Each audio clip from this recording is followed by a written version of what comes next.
Dans cette vidéo, nous allons corriger l'exercice 17 du TD 21. Donc, on vous demande de déterminer la borne inférieure pour abaisser dans R3 de ces intégrales. Donc ça ressemble un peu à l'exercice 15, sauf qu'ici, il faut trouver ABC pour que cette quantité soit minimale, puisque d'après le théorème de meilleure approximation, la borne inférieure va être atteinte. Et en plus, il faut trouver que vaut ce minimum. Donc là, on vous demande un petit peu plus. Alors par contre, le choix des calculs font qu'ils vont être quand même plus simples. Donc on pose alpha, la quantité qu'on vous demande d'écrire. Et puis, comme dans l'exercice 15, on reformule ça en termes de calcul de meilleure approximation.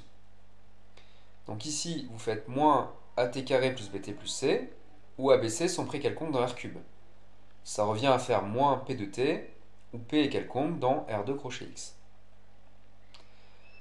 Donc on se retrouve avec l'intégrale de tq moins p de t au carré. Donc ceci nous incite à considérer l'espace vectoriel des polynômes réels, puisque t cube et p, x cube et p sont des polynômes réels. Alors ici, il y a une petite erreur, c'est pas des crochets qu'il faut mettre, c'est des parenthèses, pour que ce soit des notations correctes. C'est-à-dire ici, c'est une parenthèse gauche, et ici, c'est une parenthèse droite.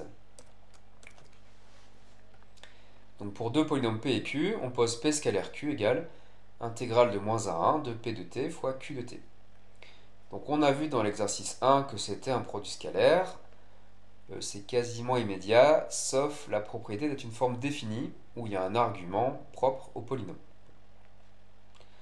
Alors pour ce produit scalaire, la norme au carré d'un polynôme p, c'est l'intégrale de p de t au carré dt. Donc alpha, on peut le réécrire, borne inférieure pour les polynômes p dans R2 de x, de la norme au carré de x cube moins p.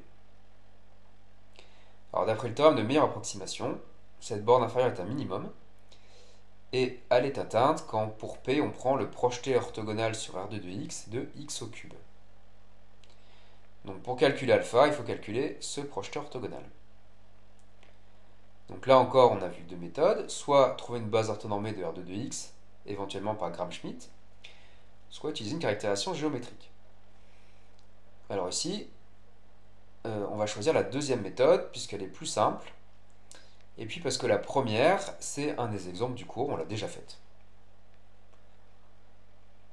Alors la deuxième méthode, c'est que si on appelle Q ce projeté orthogonal, Q est défini par le fait qu'il appartient à R2 de x, et que x au cube moins q est orthogonal à R2 de x. On a vu que ceci caractérise le polynôme q, c'est-à-dire le projeté orthogonal. Alors q appartient à R2 de x, ça veut dire qu'il existe trois réels ABC tels que q égale ax carré plus bx plus c. Donc calculer q, c'est calculer ces trois réels. Il faut trois équations. Eh bien on dit que maintenant x cube moins q est dans l'orthogonale de R2 de x.